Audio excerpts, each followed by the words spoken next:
ನನ್ನ ಕತೆ ಸಮುದ್ರ ಸೇರ್ಕೋತು. ನಿನ್ ಮುಂದೆ ನಿಂತು ಈ ಮಾತು ಹೇಳೋ ಅಷ್ಟು ಧೈರ್ಯ ಇಲ್ಲ ನನಗೆ. ನನಗೊಂಚೂರು ಬೇಜಾರಿಲ್ಲ.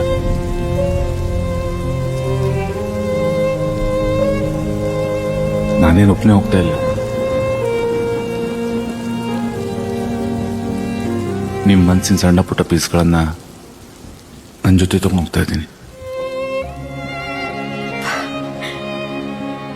ಕವಿತೆ ಬೇರೆ, ನೀನು ಒಂದ್ ಮದುವೆ ಮಾಡ್ಕೊ. ಈ ಫೀಲಿಂಗ್ಸು ಮಣ್ಣು ಮಸಿ ಅಂತ ಎಲ್ಲ ಟೈಮ್ ವೇಸ್ಟ್ ಮಾಡ್ಬೇಡ. ಆ ಕತೆ ಕೊನೆ ಭಾಗ ನಿಮ್ಮೆಲ್ಲರಿಗೂ ಬಿಟ್ಟು ಹೋಗ್ತಾ ಇದ್ದೀನಿ.